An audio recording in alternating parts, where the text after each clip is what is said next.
The Will Howard disrespect has to stop. I've seen videos calling him the worst QB prospect in this upcoming draft. I've seen people saying he has no upside and that he got carried by his teammates. And while I understand why people would say that, I personally think it's not true. And as someone who watched Will Howard every game last season, I think there is a lot more to his game that could translate to the NFL, especially if he is drafted to the right system and can sit behind the right QB for a year. He is a guy that can make pretty much any throw from anywhere on the field, and he has a big chip on his shoulder. His drive and tenacity to me is very similar to someone like Baker Mayfield. From his stomping on the cigarette celebration after running up the score on Curt Cignetti in Indiana to nearly playing perfect in all 4 games of the playoffs, including getting revenge on Oregon after what happened in week 2, I think Howard showed his true colors. So let's look at some game film, go over the numbers, and talk about why Will Howard truly is being slept on right now by analysts and many scouts. But before I begin, I would really appreciate it if you would drop a like and subscribe. It only takes 5 seconds, plus you can always change your mind.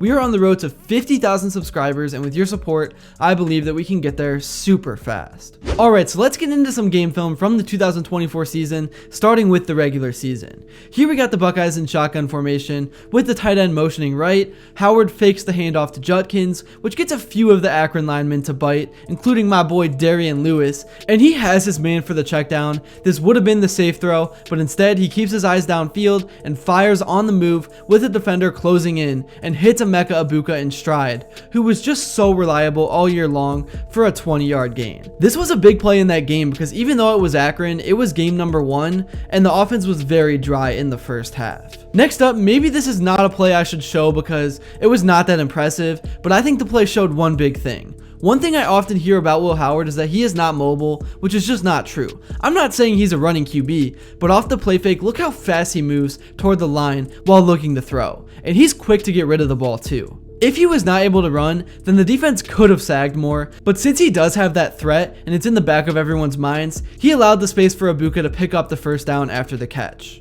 Now finally moving on to some film against some reasonable D1 talent, this throw against Michigan State was an absolute seam once again to Egbuka, really leading him to the sideline. This is an NFL level throw because he threw it to where only his guy could get it.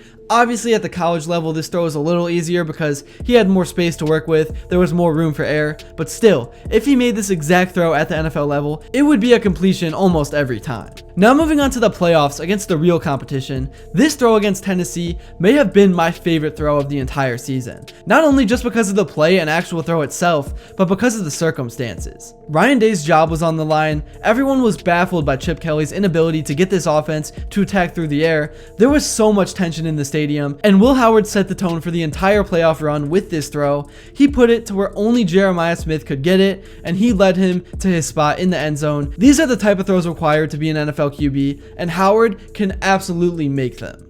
And now onto the Oregon game. This may have been the actual best throw of Will Howard's collegiate career because there was only one spot and one spot only he could slide this ball into, and he was just locked in. He was so locked in, he didn't even have to look at Travion Henderson, who was wide open in the flat. This was a throw that had the haters rethinking themselves, and it had to catch the eye of some scouts. Now moving on to the Texas game, which had some tense moments because it was a very low scoring game in the first half, let's take a look at Howard's mobility. The Buckeyes were lined up in trips with 3 out wide, and this was definitely a designed run by Chip Kelly, and this was on 4th and 2. This was the biggest play of the season up to that point. It was a gutsy call, it was a ballsy decision, but it threw off the entire Longhorns defense, and Howard did a great job of showing patience and allowing the hole to develop. But funny enough, he did trip, kinda a little clumsy right there, but if he didn't, he could have took it to the house. And now to show a highlight from the championship game, this play with 4 receivers out wide pretty much gave the Notre Dame defense the hint of an obvious passing situation on 2nd and long, but Will Howard showcased so much of his experience and poise in this play because he didn't rush to make a decision or a bad throw, and when the pocket collapsed, he stepped up and took off. And he's a guy who can evade defenders when he's running. Obviously, he's not going to make a play like Lamar Jackson, he's not going to hurdle anyone, and he's not going to spin move like Braxton Miller, but he can hold his own, and this was a big first down to pick up. I do recognize that in the NFL, a lot of these plays I showed you are more difficult to make. It's going to be tougher for him to take off and run when the defensive linemen are going to be so much faster and more athletic. Those guys are absolute freaks. But if Howard is given a year or two to develop and understand life at the NFL level, I really do think he has the frame and ability to play in the NFL if he is given the right opportunity. I'm just tired of people acting like Will is not an NFL prospect. I think he's better than Jalen Milroe. I think he's better than most of the quarterbacks projected to go beyond the second round. And I'm a Cleveland Browns fan. We seem to have no plan behind center. I really hope in one of the later rounds they can snag him because I think he has the right drive and the right mindset to do whatever he is told. And the Browns just have no plan in general. It's so embarrassing. And if you guys watched the segment of John Gruden with Will Howard, it was a great little show, and Howard really got to display how high his football IQ is, and great hire by the way by Barstool. John Gruden's shows are so entertaining.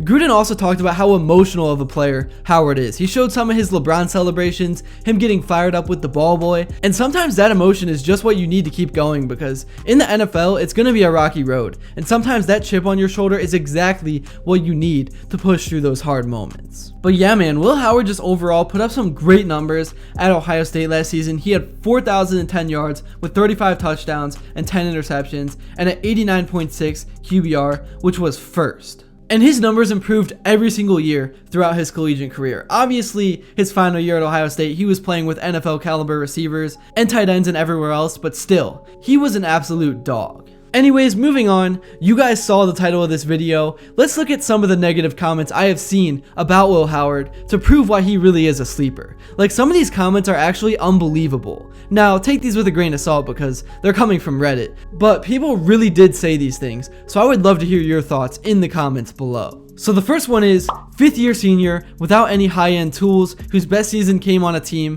with presumable multiple NFL receivers. I like him as a mid-round guy. I don't think this was a terrible take about like the mid-round stuff. I think that is where Will is gonna go, but I really disagree with the take that he has no high-end tools. Next, he runs with the grace of a newborn Bambi. I completely understand why the person said this because he does trip a lot, but I think he is more athletic than a lot of people would say. Now here, Kyle McCord had these tools last year and he wasn't it. That is crazy. I'm not even going to comment on that. Next up, Howard didn't have a great deep ball well into this season because of footwork issues. It was a point of emphasis with Day, and when he gets set, he is actually really accurate as we saw in the playoffs. I think he improved his stock dramatically, but more accuracy throughout the year downfield would have helped him a ton. I have nothing bad to say about this take. I actually agree with this one. And then finally, he's got career backup written all over him. He strikes me as a guy who's right around the Dalton line. So yeah, man, that is what people have to say. Let me know what you guys think in the comments below. And that's really all I have for this video. Thank you all so much if you made it to this point. And if you enjoyed and haven't yet, please be sure to drop a like and subscribe. I've never really made a video like this, breaking down a specific player. So let me know if you would like to see more of these in the future and drop what player you would like me to break down. But yeah, that's it for now. I will see you all later.